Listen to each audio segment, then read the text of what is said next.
So good evening and welcome everybody here to the Martini Segal Center, the Graduate Center CUNY. My name is Frank Hentschker and I'm the director of the center, and I would like to welcome also all our viewers on HAL round here across the US but also internationally. The Segal Center bridges academia and professional theater, international and American theater, and this is day 3 of our series, which we call World Voices. We feel it's significant and important to listen to the voices from around the world, like musicians listen to their colleagues from around the world and America.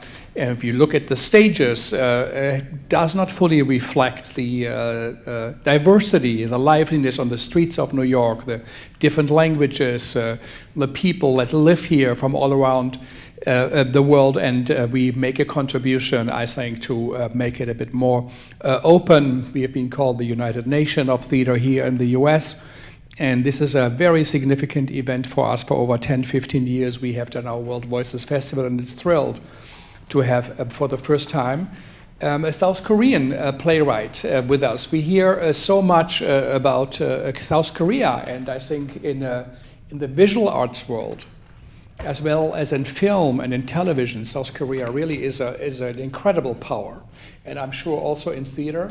And even so, the Korea Society puts up plays, and I just heard that the Perlman had a monologue from Korea. We don't really know so much what is going on. And so we have Haeyoul Bae with us, who flew in from Seoul, from South Korea, to be with us.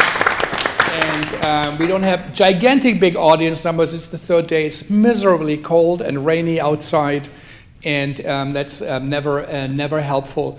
And the Segal Center has been very successful in streaming and live streaming early on our events. In the Segal Talks, we had over 200,000 people listening to us, and even more people still go to it. So somehow we are also known to be online, so people listen to it when they have time and they can come. And so I've been a little bit a victim of our success, because we feel strongly that theater is a live affair, that people are in the audience, spend time with the actors, and that we should be able to sit in a circle and synchronize our heartbeats and really listen. It makes a very, very big difference. So Seonjae Kim is the director, so thank you for doing it, And we have as featuring for the reading today Zoe Kim, David Shi, Yuina Song, if I say it right, Jae Vo, and Jenna Yi. I'm sure you will say it much, much better than I did, but I would like to thank you all for taking your time and energy to translate, listen, and reproduce voices, that come to us from the outside. So this is a reading. How long will it be, more or less? Oh, like 80 max, 80 long, like, I don't know, but 80 at the 80 at the most. Anything you want to say before we start? No, I just want to thank you for having this play, and you for traveling here from Korea, and for trusting me with this material, and yeah. Yeah, it's been a long time in the making to make this happen, so really thank you all, and here we go. And also thank you to Natalie for reading the stage direction. Thank you. Highway 7 by Haeyoul Bae. Characters: Dong-hoon, female, 42, taxi driver. Ju-young, male, 22, fulfilling his military service as a commuter. Min-jae, male, 45, Dong-hoon's husband. Ki-ju, female, 22, Ju-young's girlfriend. Young-sun, female, 30. Setting: mostly around the city of Sokcho, Gangwon Province, and also somewhere in Suwon, Gyeonggi Province. Scene 1. Highway 7, snow flurries. Inside Dong-hoon's taxi. Dong-hoon is in the driver's seat with Ju-young in the back. Thank you. It's no problem. I have to go downtown anyway, so good timing. Still, you're giving me a ride for so cheap. I couldn't just let you wait outside in this weather for a bus that was not coming. Thank you. Have you heard about the ghosts here? They say there's a lot of uniformed ones on Highway 7. Oh, really? A lot of people died here during the war, Look over there, packed with unmarked graves. They say the dead soldiers flag down cars for a ride home. Taxi drivers like me, we stop for anyone who needs a ride. It's usually us who sees the ghosts. I'm not a ghost. Oh, I've never seen a ghost out during the day. Your uniform just made me think. On vacation? Oh, no, I commute to the base. Ah, a commuter. Yes. Getting off work then? Yes. This early? Oh, I work nights. Nice. Do you sleep during the day? Yes. Must be difficult in its own way. I get to go home at least. What do you do mostly on night shifts? I go to the post at the coast. Ah, guard duty, right? Yes. Wow, must be cold out there. It's fine. Not too bad. Right. Army uniforms are quite nice nowadays. I saw soldiers all bundled up in fur hats on TV the other day. Yes. I mean, it's still a huge improvement from before. My husband said they used to have, what are those called? Musters all the time. Oh, I see. That's right. You don't even serve a full 2 years now, but it used to be 3 years. Just imagine how hard that must have been. It must have. How old are you? 22. Are you from around here? Yeah, yes. Born and raised in Sokcho. What were you doing before the army? Oh, I was in school. College? Yes. Where? Seoul. Wow, you must have been a good student. Not really. Did you go to school here? Up to middle school, I went somewhere else for high school. Ah, one of those foreign language schools. Yeah, Man, you must have been a really good student. I just got lucky. No, you must have worked hard to get into a good school in Seoul. Your parents must be proud, right? My daughter's also 22. Really? Which elementary school did you go to? Sokcho Elementary. Oh, really? My daughter did too. Do you happen to know a Lee Ji-young? I'm not sure. Oh, really? Sorry. You've got nothing to be sorry about. I wonder how long it's going to snow. The snow is hardest on soldiers, right? Yeah, it's the worst. It snows through March here. It didn't used to be like this. You know, there's a saying among us soldiers. The 4 seasons in Sokcho aren't spring, summer, fall, and winter, but summer, hella summer, winter, and hella winter. You soldiers cuss a lot. We do. Oh, have you heard the news? Apparently, one of my classmates from elementary school died recently. Really? It happened while she was working at that factory in Suwon. God, what was her name? My buddies told me. We were the same age. It's too bad.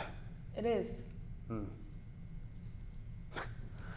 Things would have been different had she had gone to school instead of the factory. What? The dead girl. I'm sure she had her reasons. The other kids said that in middle and high school she was a bit... A bit what? Oh, they said she used to cut class, things like that. Really? Yeah. If only she studied harder, she might still be alive, huh? Darn, I knew her name. We're here. Oh, yes. Thank you. Ju-young takes cash out of his wallet and hands it to Dong-hyun. Lee Ji-young. Pardon? The dead girl's name. It's Lee Ji-young. My daughter. Lee Ji-young. Scene 2, late evening. Dong-hun and Min-jae's living room. Min-jae dials a number. Hello. Yes, hello. I'm calling about the ad. Yes, are you still looking for someone? How old am I? I'm a little over 40. Ah. Yes, of course, I see. Yes, goodbye. The front door opens and Dong-hun walks in. She holds a black plastic bag. Did you eat? I bought kimbap. Here, you can eat it later. Dong-hun goes into the bedroom. Min-jae dials another number. Hello. Yes, I'm calling about the... Ah, you found someone already. Sir, if you ever need an extra pair of hands, please call me. I used to work at a supermarket, so I'm good with... Hello? Hello? Min-jae draws an X on the newspaper. Dong-hun comes out of the room wearing a windbreaker and a small backpack. I'm going again today. And why'd you leave all the windows open? Huh? You always say we need to cut down on the electric bill. I closed them. I'm heading out. There's mold inside the wardrobe. It's all over my winter clothes. I spent the whole day doing laundry and washing the walls with bleach. That's why I opened the windows. Go open them again. If you want them open, you can go open them. I'm busy. Go open them again. Don't pick a fight over nothing. Don't pretend like you care. About what? You come home every night with it. You come home with a single roll of kimbap. You're telling me what to do. I need to go now. Dong-hun tries to head out the door. Min-jae gets in Dong-hun's way. What'd you change by standing out there? Don't get worked up for no reason. For no reason? You're the one getting a kick out of it. You think standing there makes you somebody? Come on. Stop it. You're there not just for once in a while, but every single day. Our daughter's dead.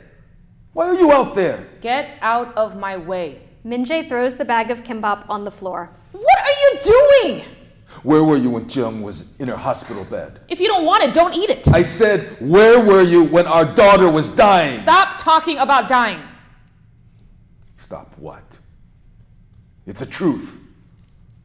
Jung won't come back no matter how long you stand in front of that factory. The normal thing to do would have been to hold her hand when she was as sick as a dog.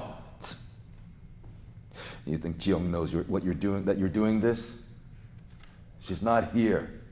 She isn't. How do you just sit there and watch everyone pretend like nothing happened? We're all strangers to each other. I'm busy with my own life. Snap out of it. So many people died and got sick, yet those rotten bastards still run the factory. We have to stop that at least. We have to prevent others from ending up like Jung. You think you're any different? Do you know how your kid lived? How she died? What? Don't pretend to be nice. You worried about other people? Who are you trying to kid? You think I don't know you? You're doing this to feel better about yourself, aren't you? Aren't you? Dong-hun leaves. Min-jae cleans up the kimbap, then dials yet another number. Hello, I'm calling about the ad. Yes, you're still looking for someone? Scene 3. In front of the factory. Young-sun is protesting alone with a sign that reads, "No more deaths." Dong-hun appears from afar. You're here. Young-sun, good to see you. How are you doing? Good? It's quite windy today. Seriously. This shift won't end for a while. I'll stay. 2 is better than 1. Okay. How's Young-hun doing? I'm not sure. I can't understand anything the doctor says. Well, you can ask me. Thank you.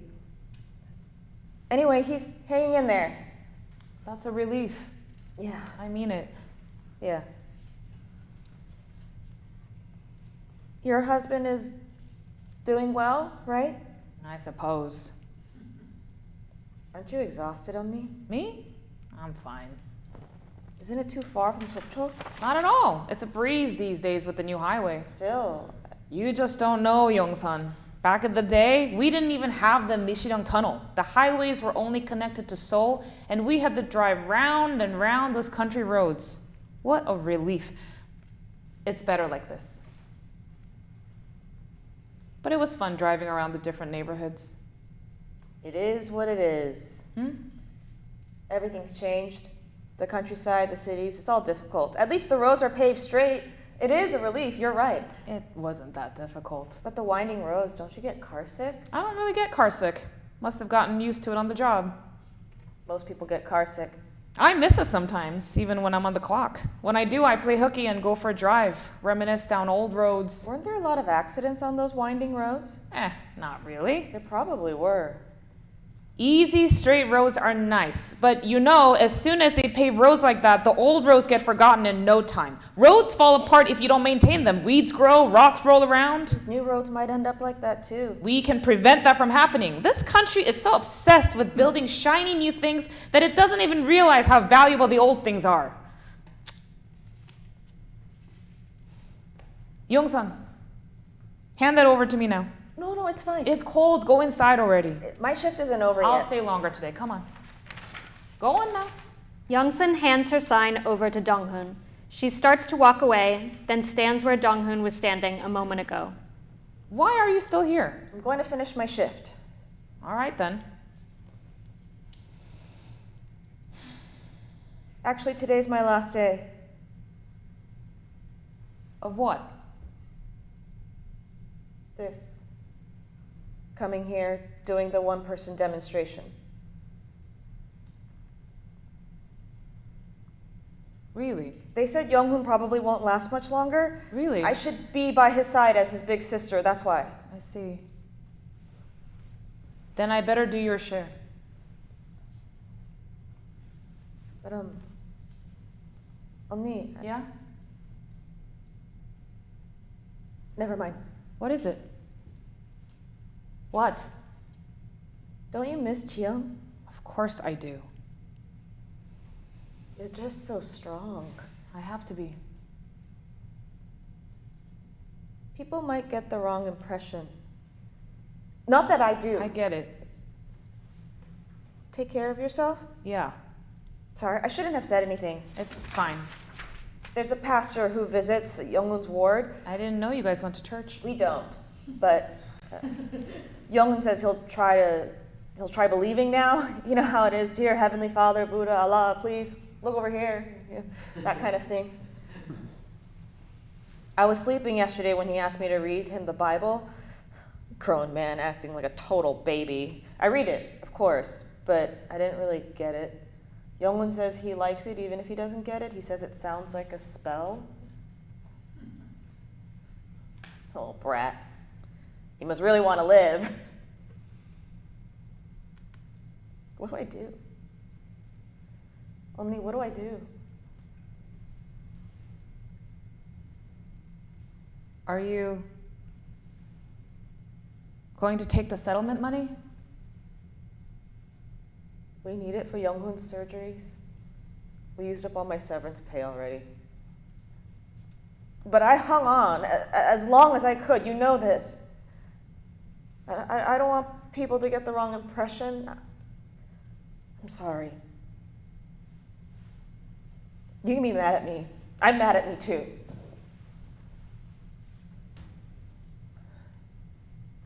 Goodbye, Onni. Please take care of yourself. Scene 4. A funeral hall in Suwon, Gyeonggi Province. Min-jae eventually arrives. He stands in front of the collection box. He opens his wallet. It's empty. He takes out 3 crumpled up 10,000 won notes from his pocket. He smooths them out before putting them inside the box. When Min-jae sits down, Youngsun sits across from him with a bowl of yakgyeong soup. You made it. Oh, hello, Youngsun. It's been a while. That's right.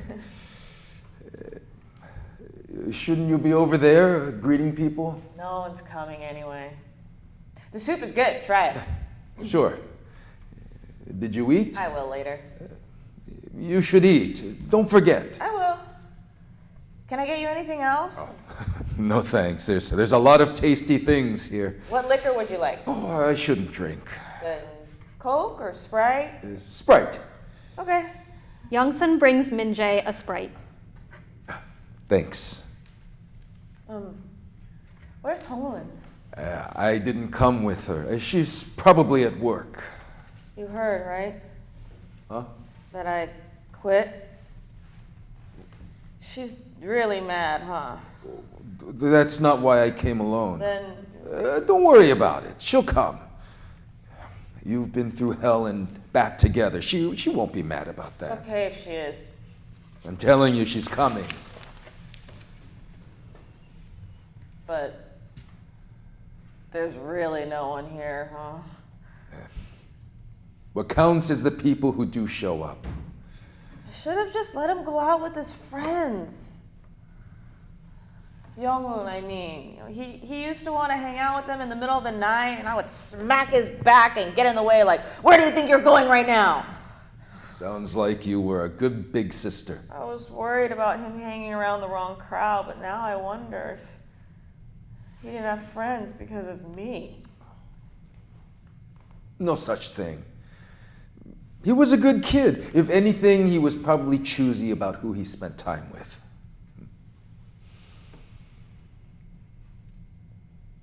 I didn't think you'd come.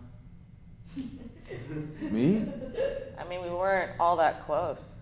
I thought we were. I didn't like you at all. You didn't? Yes, yeah, when everyone was going to the factory and trying to do something, you were... We used to talk shit about you behind your back. But I guess I did the same thing to Tongun last night, to her face. And it's just, Did you really? that's why she won't come. Oh, should I try calling? No, please don't. She doesn't need to come. She doesn't need to. So what did you say behind my back? What? You said you talked about me. Oh, we weren't that mean. What then? What? That you were spineless. You really seemed that way at the time. But I'm the spineless one. Couldn't pick a side, talking shit on this side and on that side. The guys from the factory came by.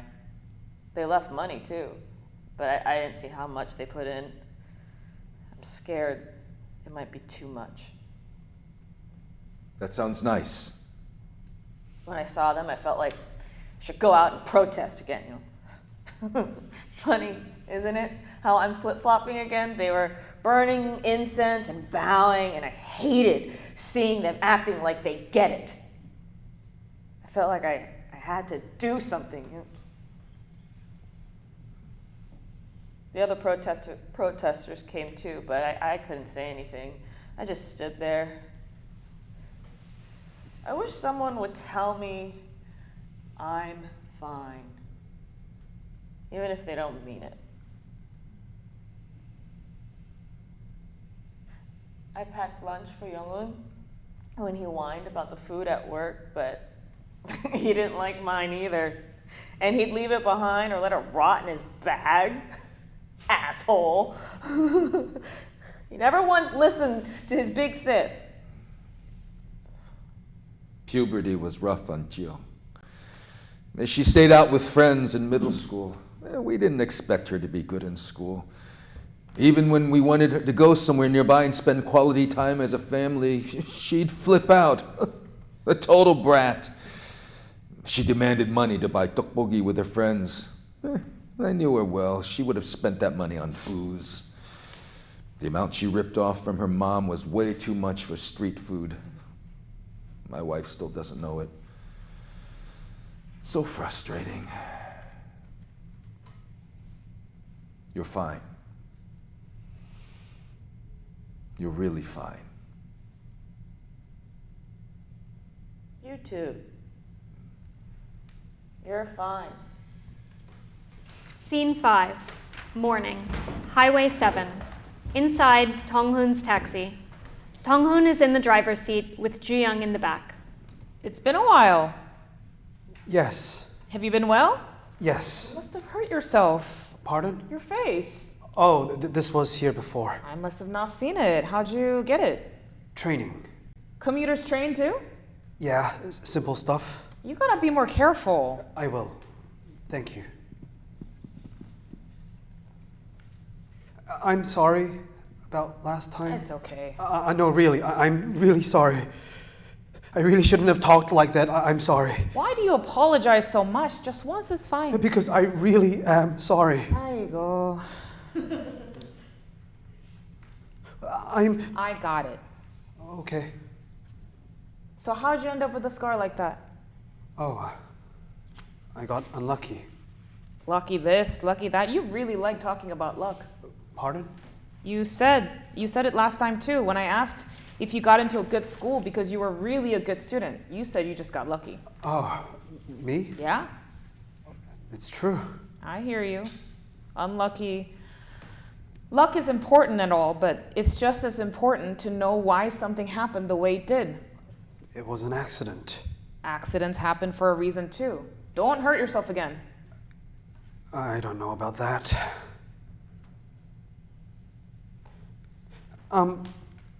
I know who you are. Me?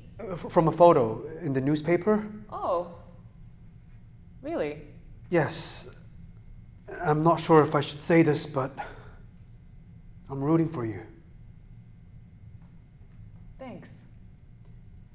I knew Jiyoung. You knew her. Oh, so the yearbook? I looked at our yearbook and we had the same homeroom teacher in 6th grade. Miss Kim, right? Miss Kim. I had no idea. Yeah, it was a long time ago. I didn't know. I mean, I didn't know I had Miss Kim either. You know, we might have been desk buddies. Oh, we probably were at some point. We switched seats often, so... You don't have to do that. Do what? It's fine if you don't remember. Oh, I'm just... Like I said, it's fine. I'm sorry. What are you sorry about now? You're right, it's become a habit. Why? Do you have a lot to be sorry for? I suppose. You must have a bad sergeant. Why does he let you get hurt? He doesn't.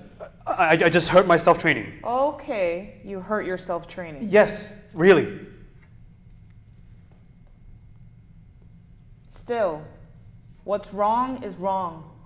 What do you mean by... You have to face what's wrong and see the end of it. That's the only way to resolve it. Just putting up with it won't change anything. I'm only saying this because you're young. I'm nagging you like I didn't even with my own daughter. It's fine. Good. You know, sometimes it might be better just to avoid it. Then you'll keep getting hurt. No, at least before. It used to be tolerable. It was fine as long as I kept my mouth shut. What happened? I asked for help from my mom. Not your unit? Maybe I'm not grown enough, but I couldn't bring myself to do that. Your parents must have been upset. Didn't seem like the higher-ups would help. So? My mom said she knew someone in the unit. She asked him for a favor. Sounds complicated. Would have been better for me to report it myself. I shouldn't have called home about it. No, but still, your mom has to know. Really? Of course. The guys on the active duty said to me, "Why are you making such a big fuss, commuter?" I understand why they said that. I mean, it's true. I did make a fuss. But do they know? It didn't stop off the clock. It was just the beginning. The senior officers would call me after my shifts to the bars, to karaoke. Even after you said something. Yes. Then you should have said it again. No. Even my mom said that I have it easy. That we have it pretty easy. That we should tough it out. She only said that because she doesn't know the full story. Once is enough. For me and for my mom. This is my hometown. But now I want to get out of here soon. I'm talking too much. I'm sorry. Please forget it. Sorry again? Seriously? Thank you. I'm sorry. Those are the only two phrases our sergeants allow us to say. Then it became a habit. And now I can't stop. We're here. Oh, thank you. Ju-young hands Dong-hoon his fare. You're good today. Pardon? You told me that Jiyoung was in Miss Kim's class in 6th grade. You two might have been desk buddies. That's nothing. Let me pay. Come on, it's fine, just go. I was driving downtown anyway. Thanks to you, I got here in good company. Go ahead now. Thank you. And I'm sorry. Scene 6. Hospital. Min-jae is lying in bed. Dong-hoon is next to him, watching TV. The sound is off because it's the middle of the night. What time is it? You awake? Want water? Here. Min-jae gets up and takes a sip. What time is it? Nighttime. It's night. You slept for a while. You're still here? Don't you want more water? Yeah. Min-jae takes another sip. You okay? Couldn't sleep. I just had some pills lying around. Why didn't you go to the protest? Wasn't it your turn? Not anymore. I said, I'm not doing it anymore. What about the others? The people who do it are still at it. By the way, you got a call from Manager Park earlier. He asked if you were okay. Seriously? He asked if you could come back to work next week. Did he? I told him you'd call him back later. Minjae tries to drink the water. Let me help. Yeah, I can do it. Minjae insists on drinking from the cup himself. You scared the shit out of me. I told you I was just trying to get some sleep. I better text Pak at least. I've got to get back to work.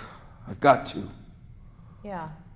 Donghoon hands Minjae his phone. Minjae sends a text message. Do you remember Yongsun? You know, from the same hospital as Jiyoung. Of course I do. I know her, Younghoon's older sister. Yeah, Yonghoon's older sister. She told me he died.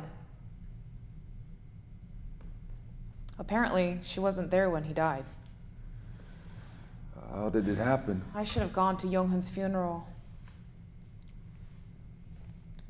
I have a regular. A regular? Yeah, in my taxi. Oh, He told me that just keeping your head down is also a way. Anything will pass if you just keep your head down. How did that come up with whoever this is? I wonder if he's right. No one even gave a damn, and I wasn't with her at the end. Jiyoung probably thought so too, that I didn't know. I went to lie down again. Oh, okay. Minjae lies down, his back turned to Donghyun. Did you eat? It's late. Of course I did. What? Kimbap. You really like kimbap? Nothing like it. No way. What? Jill. There's no way she resented you. She might have been stubborn, but she knew where you were coming from. I wish I could ask her. I wish she'd appear in a dream or something and tell me what to do. If Cheong comes to visit, then I'll really die. How dare you! Don't wake me up on your way to work. I'm going to rest as much as I can before I get discharged. And stop watching TV and just lie down. You'll ruin your eyes. What's the point of watching without sound? Okay. Donghyun stares at the silent TV screen. Scene 7. Highway 7, inside Donghyun's taxi. Once again, Donghyun is sitting in the driver's seat with Jiyoung in the back. News plays on the radio. Next report. A private was found with a gunshot wound to the head in the guard post bathroom in Gyeongsang, Gangwon Province. Private Lee reportedly died while being taken to a hospital. Military investigators and police are investigating the cause of death. Donghyun turns off the radio. The sun is setting so early. Pardon? Well, it's early in the evening and already dark out. Oh, yes. How'd you get out so early today?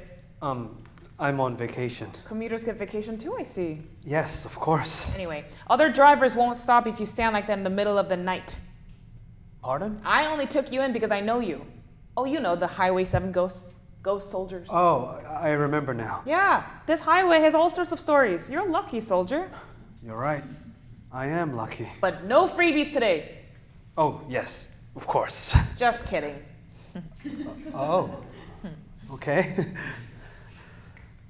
Aigo, that's a deep scar. I'm fine. Looks like you lost a bit of weight too, huh? No way. Aren't you gonna go anywhere on your vacation?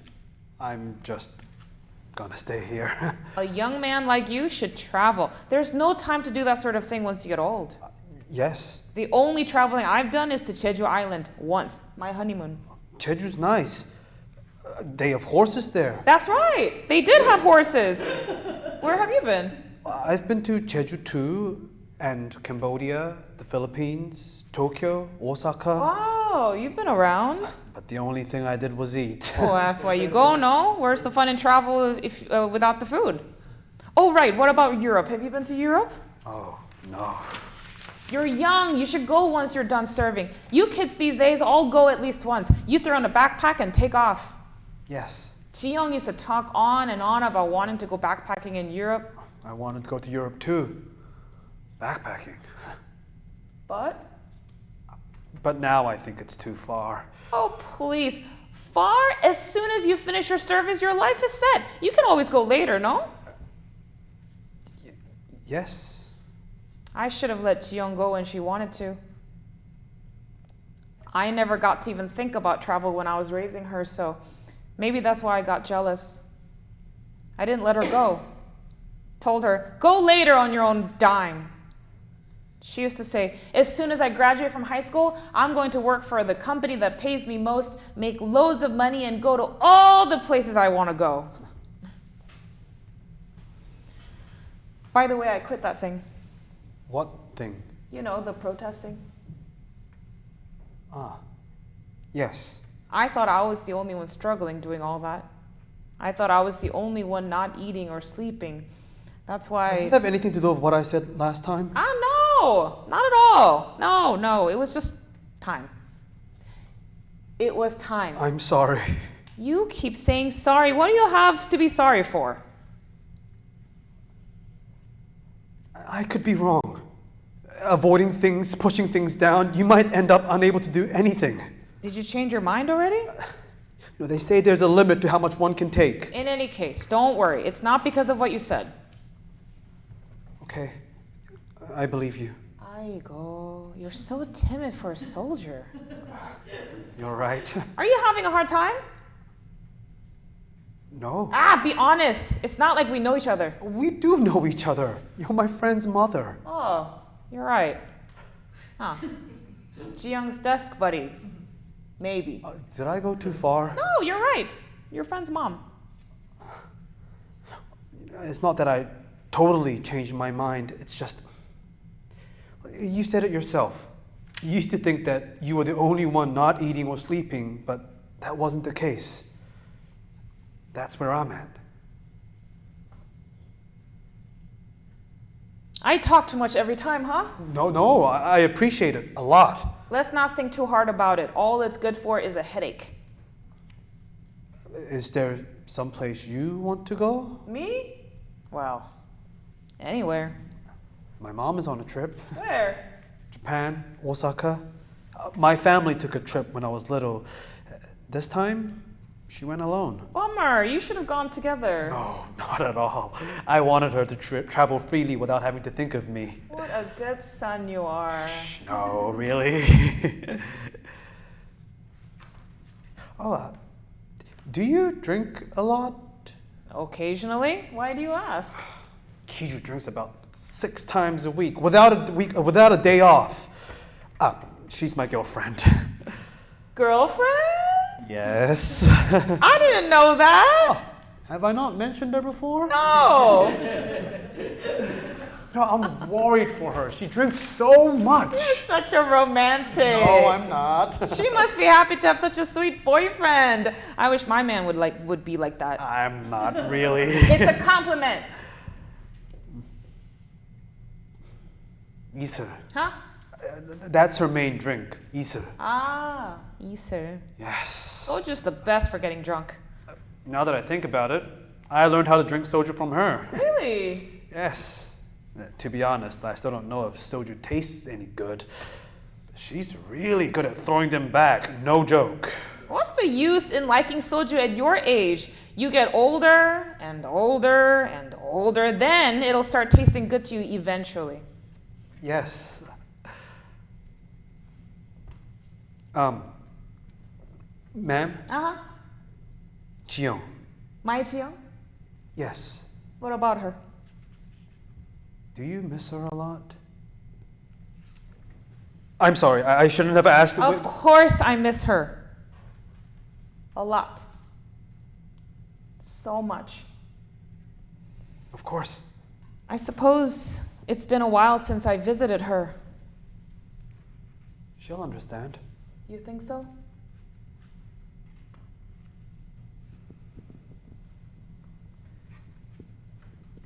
Ma'am, when you go visit Ji-young again, could you tell my girlfriend that she can stop now? Huh? My mom and my friends have all quit by now. She's still out there alone. She comes down to Sokcho every day, stands in front of the base for a long time. Plus, she visits me too often. What are you talking about? Jiyoung. I'm next to Jiyoung right now. Scene 8, Memorial Park.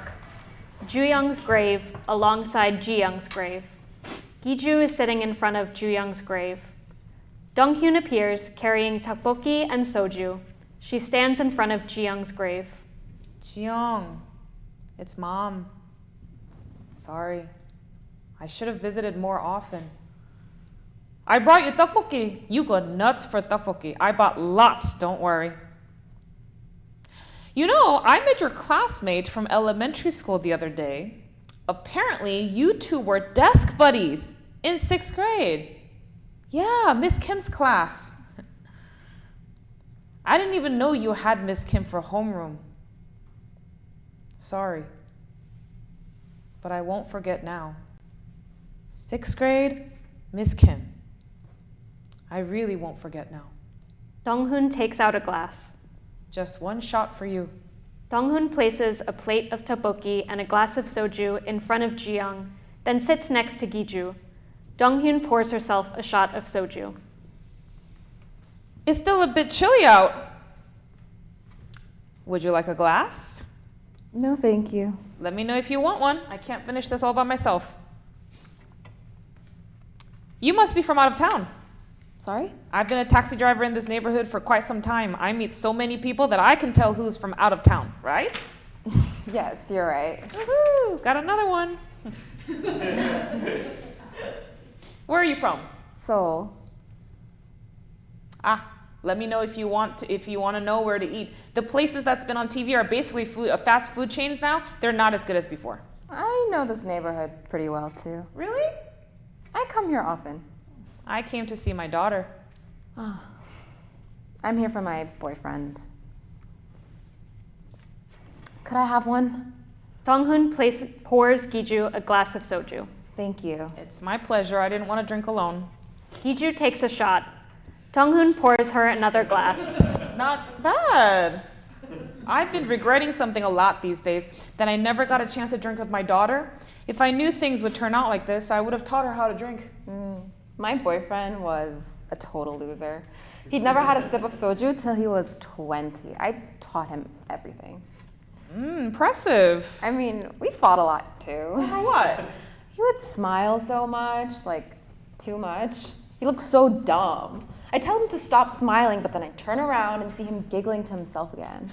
I still bicker with my husband over trivial things. I mean, the other day, he threw a fit because I closed a window. That's just the way it is.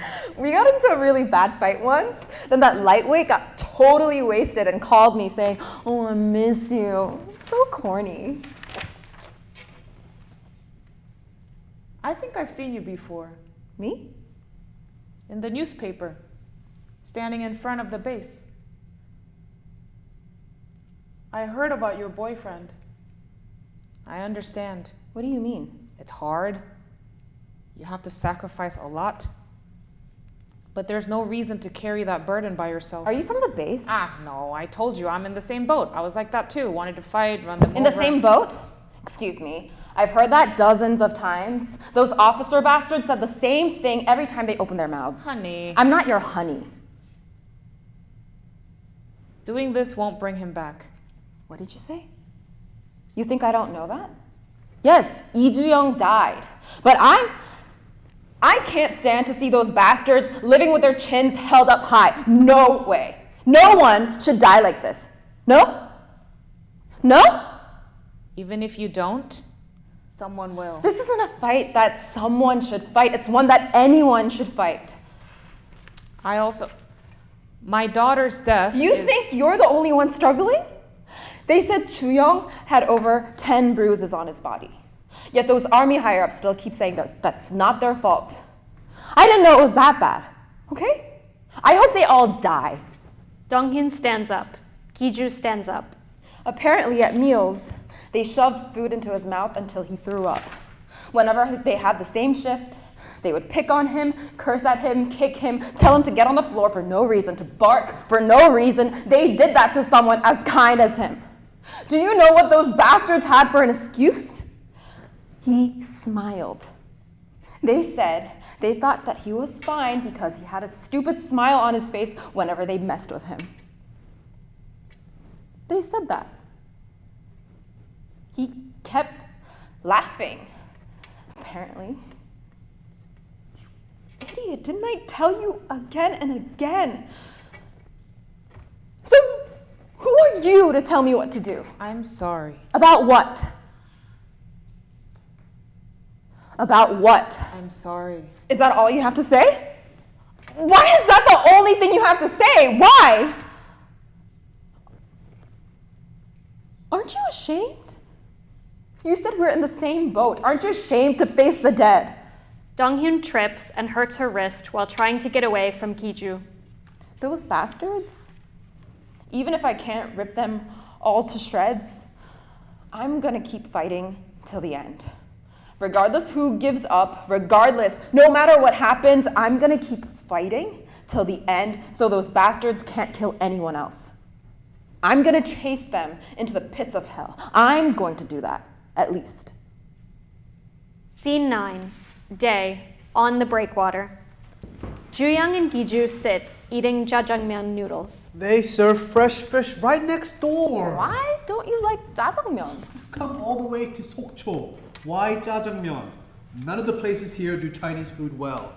See, you can taste the soy sauce in the jjajang. Tastes good to me. Nope, it totally sucks. Hey, this is a rare experience. You get to eat Chinese food by the ocean because your boyfriend lives in Sokcho. This is real travel. You okay? What? Are you okay now? Told you. When you have a problem, it's best to ask your parents. Now everyone on the base calls me a mama's boy. So what? Everyone's separated by like 3 degrees of separation in Sokcho. It's a matter of time before I become the mama's boy of not only the base, but the whole town.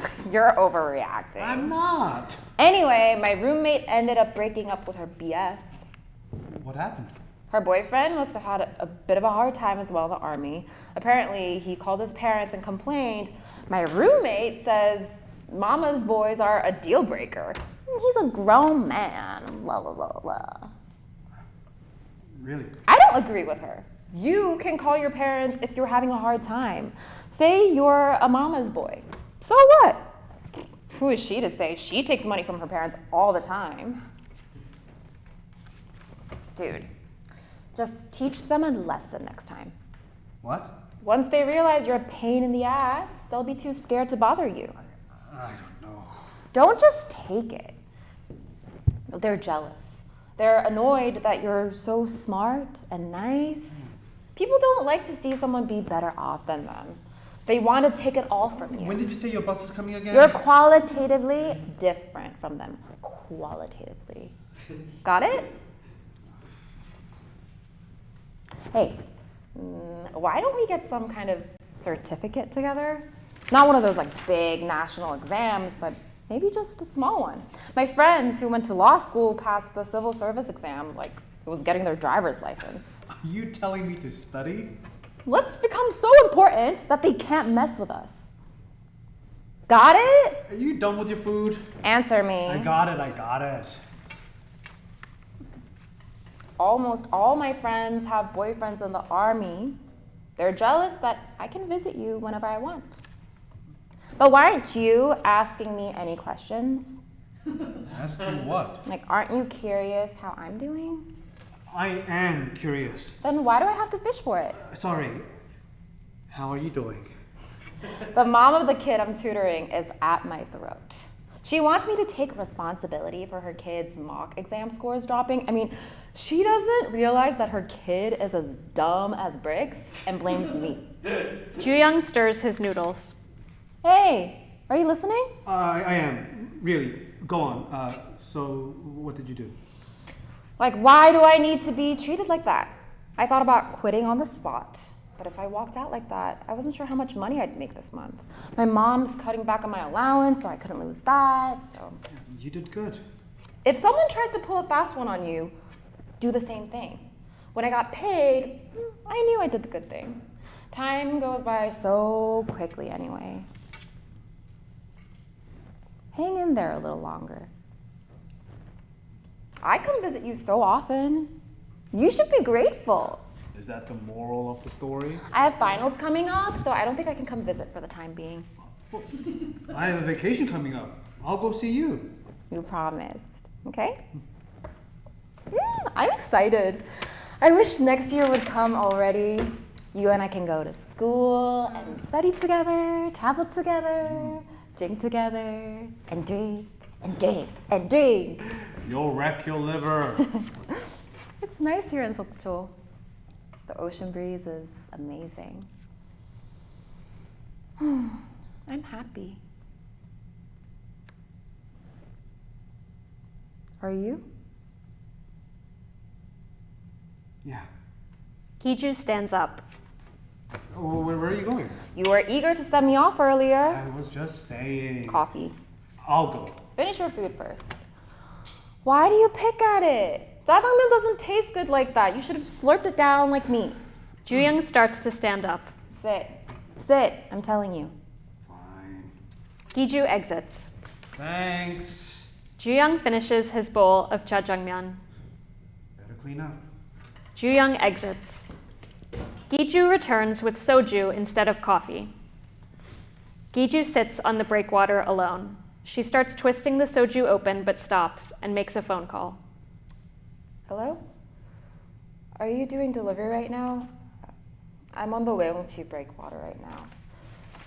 Can I order jjajangmyeon? No, I'll take 2, please. Scene 10. Dong-hoon's house. Living room. Her silhouette can be seen in the dark. Min-jae soon enters. What are you doing with the lights off? Min-jae turns on the light and walks over to Dong-hoon. Dong-hoon's wrists are swollen. What happened? Did you hurt yourself? Are you okay? Tell me what happened. Min-jae, What's going on? our Jiyoung is dead. So what are we doing here? Then do we die? Are you saying we should die too? No, Then what? we have to stop them. We have to stop them before someone else dies. Did something happen? I'm going back. Where? Suwon. Min-jae gets up and heads to the kitchen. I can't live like this. I just can't. Someone needs to do something. If we don't, they'll keep dying, and those bastards won't give a damn. People won't have a clue about what's going on. Busy with their own lives, they'll just forget about it. That's why I'm going back. Min-jae brings back ice from the fridge in a plastic bag. I have to do that at least. I have to. Min-jae sits next to Dong-hoon and ices her wrist. Stay still. Do you remember? Jiyoung called us once in the middle of the night. It was midnight on the dot. Do you know what we did? We said, let's talk tomorrow, and hung up. You and I, we were both dead exhausted after work. That day especially. My own daughter. Yet I was scared to ask her a single question. What if she said something I didn't know about? The same since she was little. Gimbap again? What? In the fridge. Oh. Yeah. Woman kimbap gets hard fast if you put it in the fridge. If you're going to eat it that day, just keep it out. It's cold out anyway, so it's not going to spoil. Yeah. No one really said anything, just as usual. Huh? Manager Park, the other employees. They're probably not saying anything on purpose. I went to go see Jiyoung earlier with tteokbokki. Really? Tteokbokki? You should have brought her a couple bottles of sochu. You still don't know your daughter. Really? Yeah. She's not a little girl. Tteokbokki, please.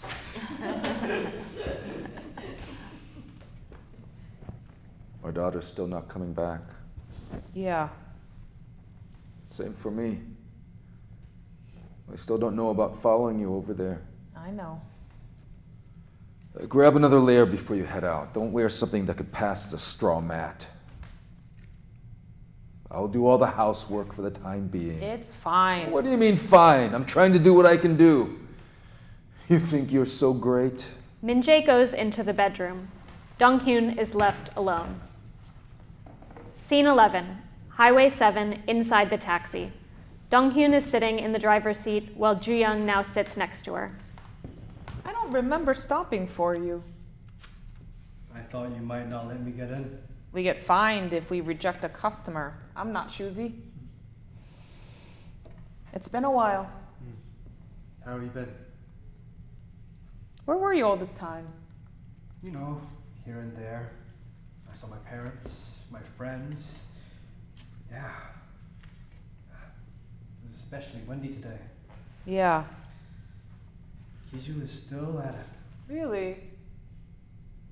It's fine. It's up to her now. Yes. Oh, I saw you didn't turn that thing on. The vacant light, the sign. Oh, the taxi light. Well, I've got a customer in here. Why would I leave it on? It was off even before I got in. How persistent. Just thought I'd take a day off and go for a drive today. Oh, should I have not gotten in? Oh, please, you're here to chat, not to be a customer, aren't you? Do you have somewhere to go, Mr. Customer? Oh, no. Told you.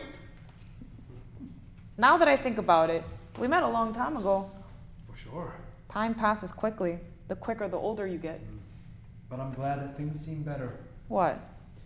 I saw you shaking hands with the people from the factory. Did you? Yes. Still have a long way to go. And I'm still rooting for you. Thanks. So how long are you going to drive for? Don't know. Till I think I've had enough. How far are you going to go? Don't know. Till I think I've come far enough. How vague. Is it? Keep coming for rides now and then. It's so much nicer than driving alone. Won't get lonely like this. Sounds good to me. I won't come too often. Up to you. Can I roll down the window a little? Yes, of course. It's your car. I'm the one getting a free ride. Dong-hyun lowers her window. Sound of the surging waves. The ocean is quite something. Seriously. The waves are wild today. The taxi continues to drive down Highway 7. End of play.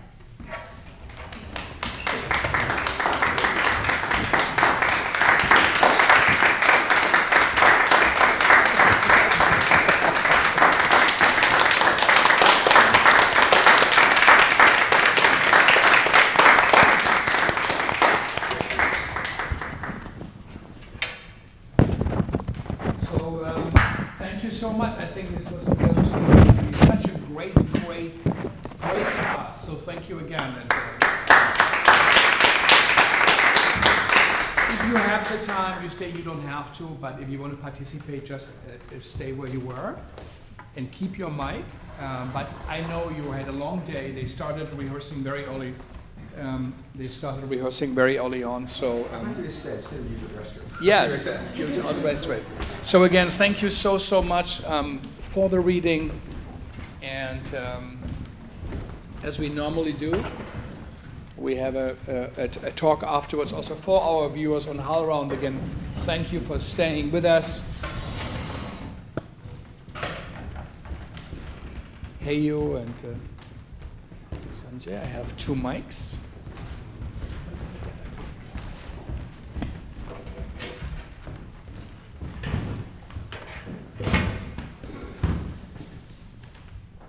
Thank you. Thank you so much. So I know you speak a bit of English, if not, you might help out. First of all, thank you for traveling all the way here to New York. Thank you for inviting me. What's your impression of New York? Very busy, very big, and very well organized, very crowded. Yeah. How was it hearing your plain English?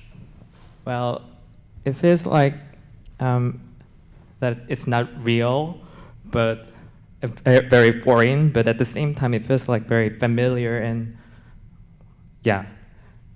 strange in a good way. Yeah.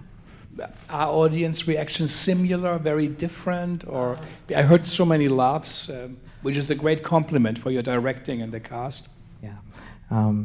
Well, in Korea, we didn't get that much laugh because this incident is actually about these actual occupational disease victims fighting against big corporations.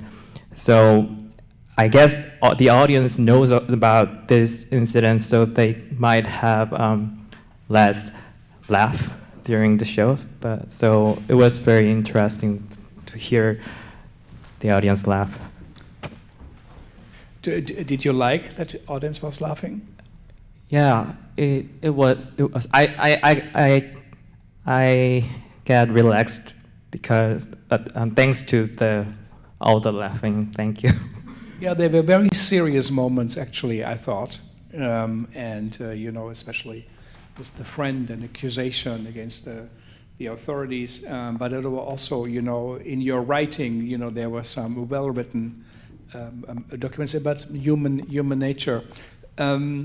Before we come to the incident, maybe to you, Seonjae, tell us a little bit, how was it for you to, did you know the play? Did you know about his work? I know you both met in Korea to prepare for the reading today. Yeah, no, we met for the first time doing this, so I'm really happy that we got to work together. I think this play is beautiful, and so for me, it was really fun. I'm from Korea originally, but I've lived and worked in the United States for a long time, so I sort of have both perspectives, right? And I read the play in Korean, I understood it in Korean, and we worked together to make some adjustments. I didn't translate the play, but we worked together to make some adjustments because there are things that might be obvious to a Korean audience, like that might be not so obvious to an English audience. So that was a collaborative process of me be able to bring both perspectives and kind of dialing, how can we honor the truth of the play and make it accessible to a new audience as well.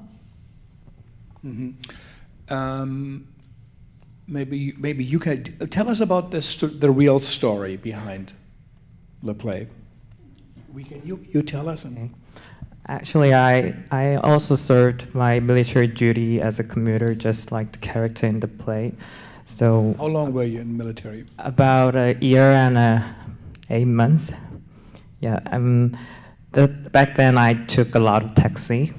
So one day I just recognized the driver's face, very familiar, but I didn't know who he was back, at that time. But later, I just found out that was the guy who I had seen in the newspaper right next to the article about these fighting against semiconductor factories.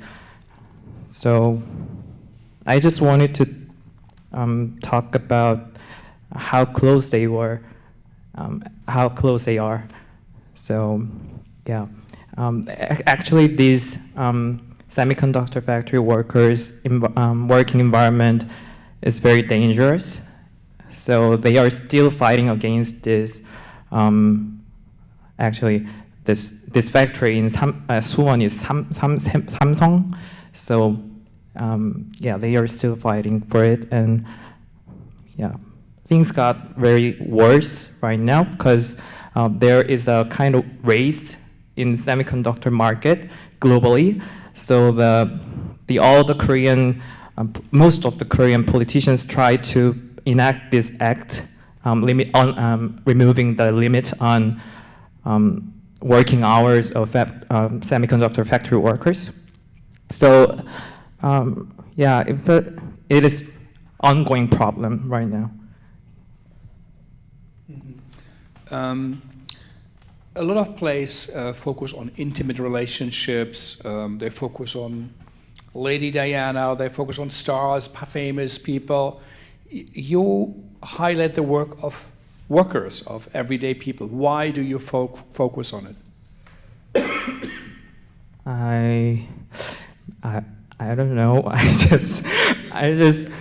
just get interested by the ones who can I actually meet in daily life. Yeah. Tell us about you. Where did you grow up? How did you grow up? My hometown is Sokcho, so I grew up nearby the ocean, and studied a lot, just like the other Korean kids, and I just actually my major my major was business, but one day I just thought that studying business is very not human.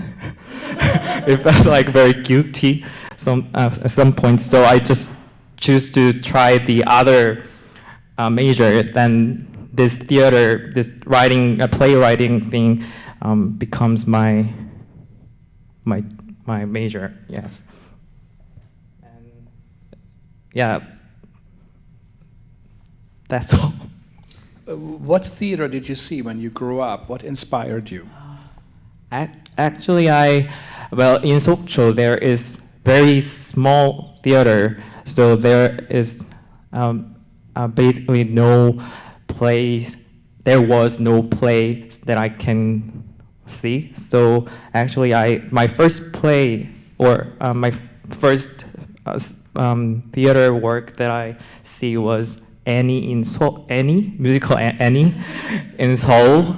Well, I was already grown up, so I started to I started to see the other theater works after this Annie experiment. That was really great experiment because I didn't know that kind of word exists before that. So, and how do you write? Did the rehearsal process with actors? You worked with the director, or you sat at home, you wrote the play, and then you brought it to a theater? How did it work? Mostly I wrote it in my room because, back in Korea, there is very lack of opportunity to playwrights. Directors got a lot of opportunities from the theater, but playwrights should survive by their own. So I just try to write by myself and apply for the contest. And if I got lucky, I get a chance to see it in the theater. Let's come back maybe to both of you. The death that happened in the factory. How was it resolved in real life? Was there an investigation? Was there a trial? There has been an ups and downs. Well, in 2019, while this play was on the stage, there has been a little bit of agreement between the workers and the factory. But nowadays, these agreements got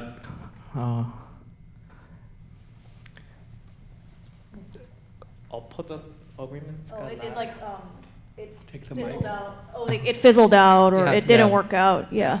So they are fighting it again. So, well, Samsung is very big, huge company. So the government's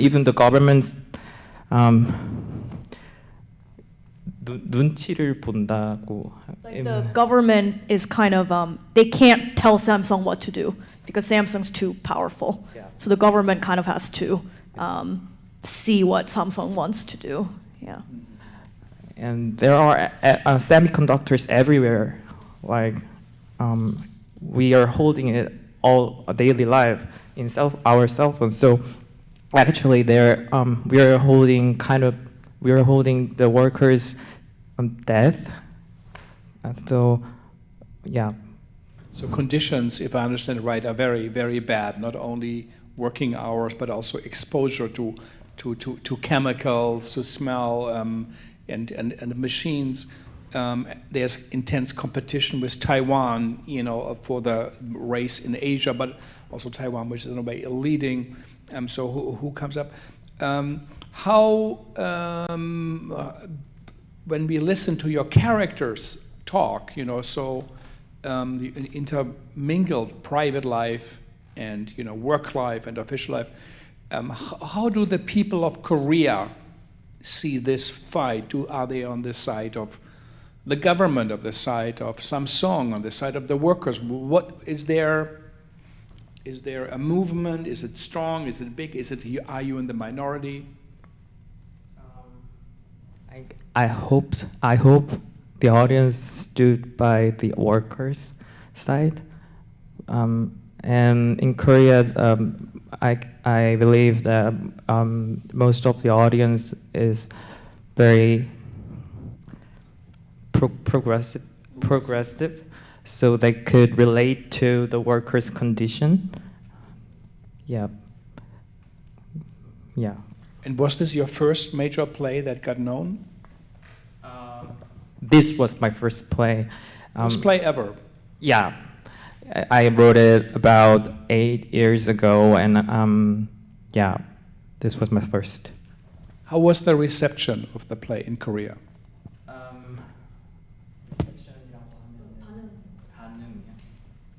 It was great. It was great. It was great.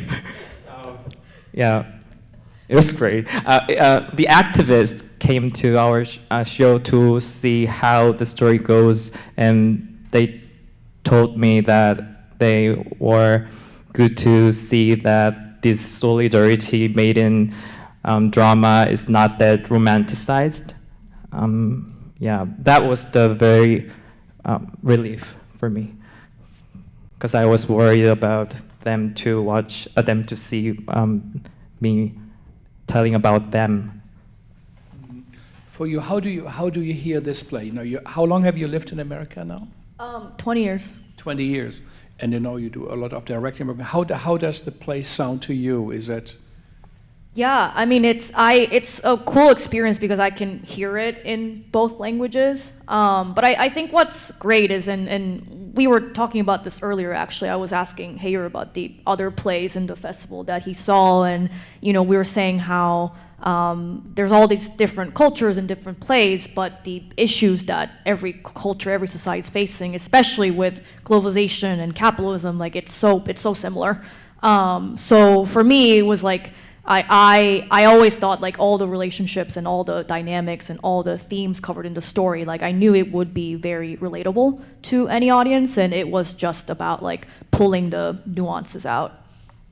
Tell us a bit about his language in Korean. How does it sound in the Korean original? His contribution to Korean playwriting. Yeah, I can do my best. Well, this play. It sounds very poetic and colloquial at the same time to me, especially with the ghost storyline. There's a lot of really like beautiful sort of ethereal language describing like philosophical things, and so that was some of what. So you know, for instance, one thing. Sorry, I lost my train of thought. But like, there's a lot of like poetic ethereal language as well as like I think the language really captures the dialogue of like working class people and like the way they speak frankly, without pretension, with like honesty and like bluntness, and also like delicateness towards each other. So it's a really beautiful coexistence of like poetic language and also like really raw like colloquial language. That's beautiful to hear, and we just also published the work of Cortès, a French playwright who also was one of the first to bring over the language of everyday life, but in a very beautiful, poetic, high French way, but still also using idioms of it's great to know that a play focuses on the idea of workers' rights. And we here in America, because playwriting often goes to elite universities now, and everybody has to go through a university training program, and often the ones are also very expensive, we see less and less and less works that come from workers, people like August Wilson, for example, who never went to university, and many other black writers, but also others who are not coming from kind of a more affluent program. And so we don't hear these stories. Edouard Louis, the great French writer, who will come in the fall to us, who felt very strongly that the important stories we have to tell, the stories of his family, of what one quote-unquote proletarian families, experiences of his father, of his mother, of him himself in small towns, the complexities that his father, on one hand, was beating up him and his son, but also in the factory got injured, misused, denied medical attention through the government, through the new laws that were inspired, and that things are out of joint, that the world is out of joint, and we need to listen to these stories. Tell us a little bit about the Korean theater scene. We know a little bit, of course, New York, there's a Broadway. 80% are musicals, 20% are plays. They are mostly, or all of them, British and American plays. There's the downtown scene of about, 200 groups, but they're struggling. A lot of theaters last week got actually a note from the government saying we don't give you the NEA $20,000, $15,000, the very little support they get because your work does not align with the agenda of the president. Shocking, what we think is so wrong. But how is the theater scene in Seoul, for example, if you could tell us a little bit about it? There are commercial theaters, mostly the audience goes to the commercial theater, but a very small group of this audience go to the non-profit and public theaters. I mainly work for the non-profit public theater works, so yeah. And in Korea, we also struggling with these government aids. But in commercial theater, there are less. They try less experimental things. They go with a classical one. What are classical plays in Korea?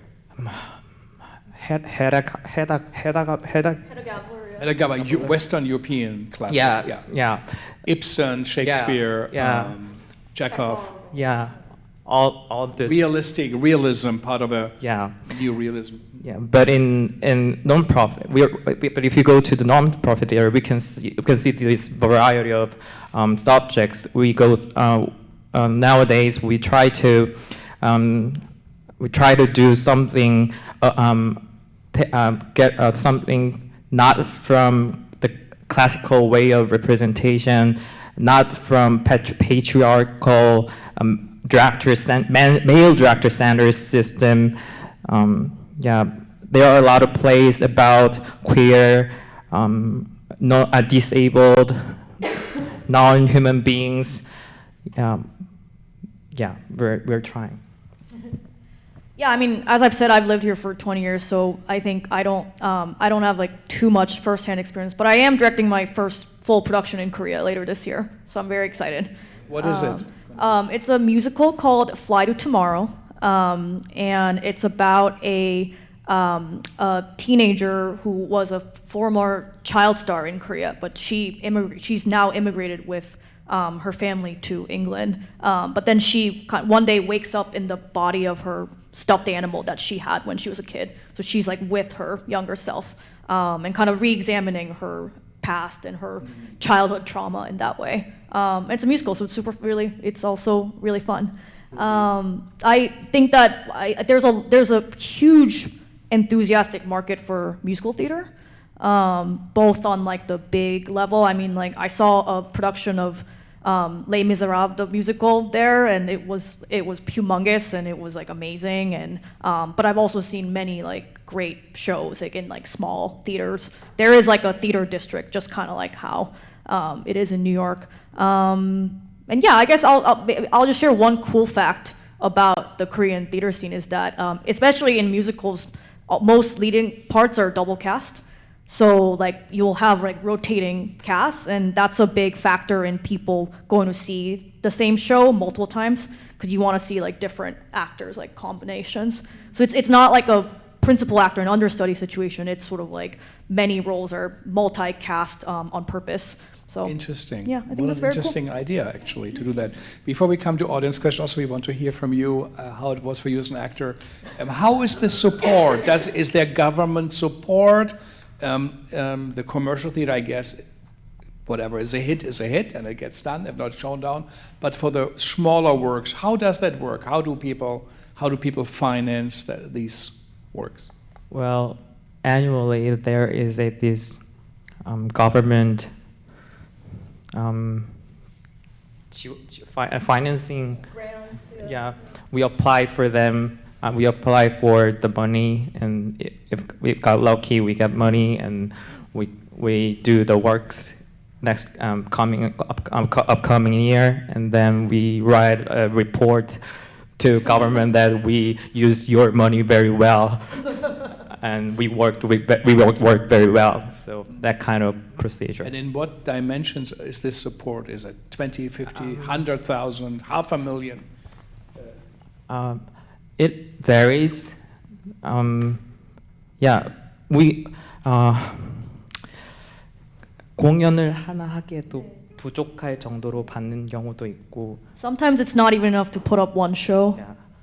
그래서 사비를 들여서 하는 경우도 있고. And often, people pay out of pocket. But on the other side, there is a huge amount, so we can, do it very 풍족하게. 많이 나올 때도 있고. And Sometimes there's an abundance of resources, so it just depends. Yeah. And from your experience, is more supported in Korea? Than Again, here? I don't know because I'm directing my first show there later this year. So okay, so thank you so much. Let's put a little bit of light to the audience. I'm going to give you. Oh, you come over here. Yes. And if you could give him the mic and tell us a little bit, how was it for you? You also tell us a little bit. You're an actor. You're in New York City. I'm an actor based here in New York City. How does it feel for you to be in this play? And Well, I mean, first of all, it was really exciting for me because it's. I think you're the very first Korean playwright that I've worked on. I'm honored. Play, so that was a great treat and honor and. I thought the play was really beautiful, and I'm just sad I only got to spend a day on it. I wish I could have spent more time, and I think one, I was really fascinated by the subject matter in terms of how different people grieve and how they deal with loss in their life, and while I think, like Seonjae was saying, I think that. There is a sort of universality that I feel like as an American I still identify with, but I thought it was interesting in terms of some specifics to what I assume. I'm not Korean. I don't know Korean culture that well, but there are certain, I feel like, expressions, for example, of love that are very Asian that I'm familiar with. So it's like I'm instead of expressing love verbally, I'm going to do it. Can you give an example? Yeah, so there's, I think, towards the end when my character is, I think, sort of accepting the choices that Dong-hun is making, that rather than say like I instead of verbally saying I love you and I want to support you, it's like I'll do the household chores for you. So it's like you show love by doing tasks or by doing things for the other person as opposed to expressing it verbally. So things like that. The love language is to serve exactly. or do Right. something. Yeah. Is there a special way? Or did we hear something of grieving? Is there a Korean way to deal with death and loss, or possibly is there something that you feel? Unique for Korea. Yeah. Is there something that differs? Well, I can talk a little bit about the funeral ritual that's in the play. Yeah. So when Yongsun, the other young woman who's protesting, her brother passes away, and so in Korea, a lot of the time when someone passes away, it'll be at a funeral home. You'll have like a room in a funeral hall, and the grieving sort of stay there, and they sort of accept visitors. And so it sort of resembles a Shiva, like in a way. And then they also provide food. And the attendees will also sometimes, like, they'll give money to a collection box, which is what you see this character do in the play. But the attendance of who comes to one's funeral can also be like a social status thing. So in the play, the young son is sad because very few people like have come to her brother's funeral, which kind of says something about their social standing.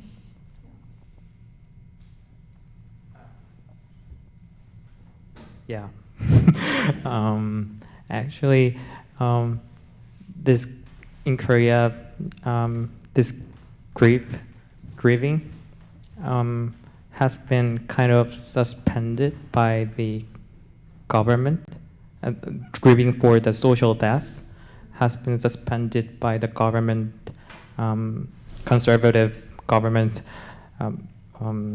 Yeah, so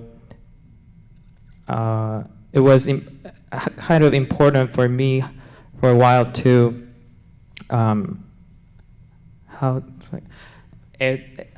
the right 애도할 권리에 대해서 이야기하는 게 되게 중요해졌. So it felt important to me to talk about the right to grieve. And to give a space and to show it. I think what we do in theater is, in a symbolic space, we give space for something, as galleries do, or museums, or songs, or films. So what do you pay attention to? What do you show? And I think this play gives attention to the people, everyday life, but also workers who work for a capitalism that doesn't really work for them. As someone said, the interests of the wolves are not the interests of the sheep. If both have unlimited liberty, and something is wrong in the relation at the moment, and I think this really shows the consequences on a very personal level. Again, if we could put up a little bit of audience size, 1 or 2 questions. I know we are a bit over time. Anna Sophia, could you put a bit lights on for everyone? And please say who you are and speak in the mic. Geo Geller. There's a couple of things that just come to mind and a question. I love the stage reading because you never know what you're going to get. And so people don't know their lines all that well and they're just playing off it. So I love the dynamics here of all the characters. There was a documentary, famous documentary filmmaker who said, we need to hear more people who have working class experience. And that, I come from that working class experience.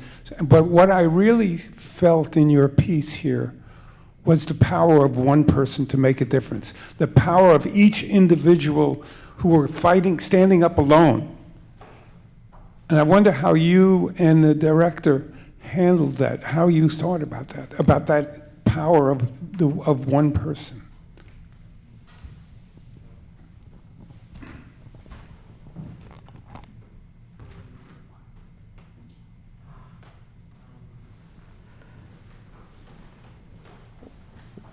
Well, I'm not sure that it is the right answer for that question, but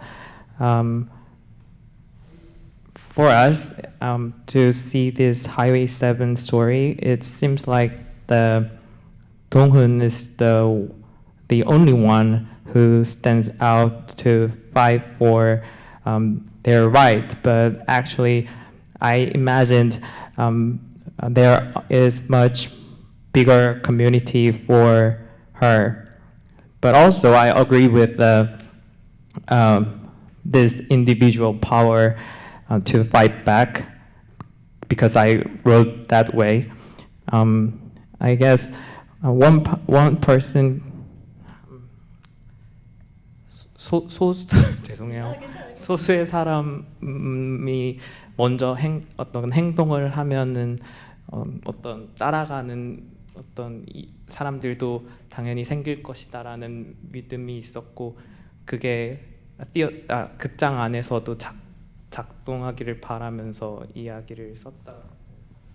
So I had faith that like the actions of a few people can lead to a wave of more people doing the same thing, and I wrote it hoping that would also happen in the theater. And I think what Haeyoul's play does beautifully is show that in the container of a play, you can see how one person's action impacts like another character. And so Dong-hoon, the main character, she quits protesting because she wants to be at home, but then she meets this other young woman, Ki-ju, at her boyfriend's gravesite, and she's inspired by her to actually go back there. And so, you know, like these individuals' reactions, you see in the play how they have chain reactions. One more thought or comment? Yeah. Joanna. Thank you. Thank you. Congratulations. I think you should stage it. Do a full production. Yeah, and the actors were wonderful.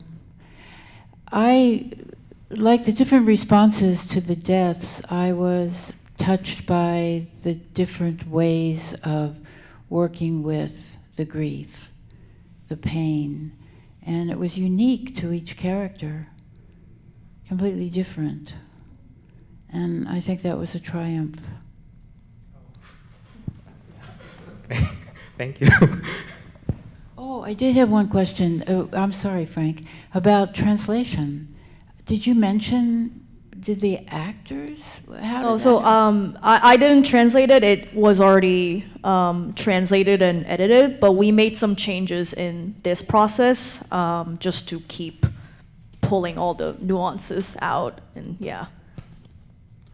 Yeah, it was translated by Julie Lee. We always like to mention that. So, but I think this is also a great way for each translation, like little, how would you say, proof by fire. You know, see what do actors say? How does it work in a real reading? A little bit of time. We have to move fast. That it's a great thing. You have something to say. So then we're going to have a little reception here, and I would like to say thank you. Also, is Anna Sophia? Is she there?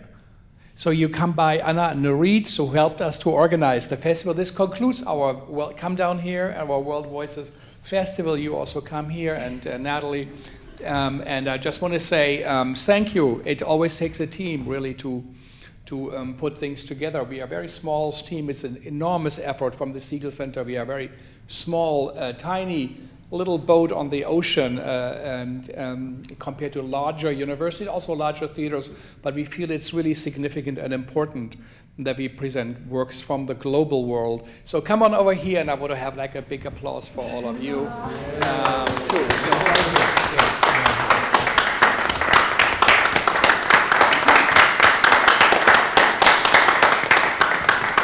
So, and thanks to HowlRound, Vijay, and Thea for live streaming up. They have been fantastic partners. And again, I thought it was an excellent reading, a very interesting and important play, and a good reminder. And as you said, problems we are facing are global. It's not just about America. It's not about what happens in Germany or what happens somewhere in Portugal or in Indonesia or in South Africa. The big problems we are facing, whether it's the climate catastrophe, the hate of the gay, lesbian, LGBT, the anti-feminism, the hate often against women, and the religious, what we think, orthodox movements that stand in the way of a free expression, and so many other things, the rising of authoritarian right.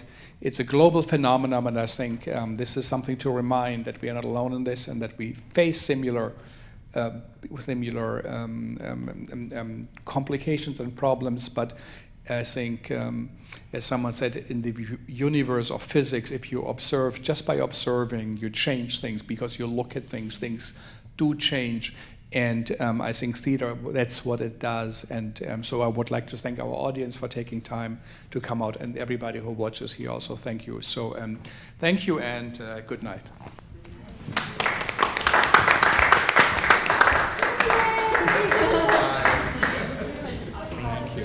Thank you. It was so thank you. Congratulations, and I really we feel honored that I got to do the play. It was really.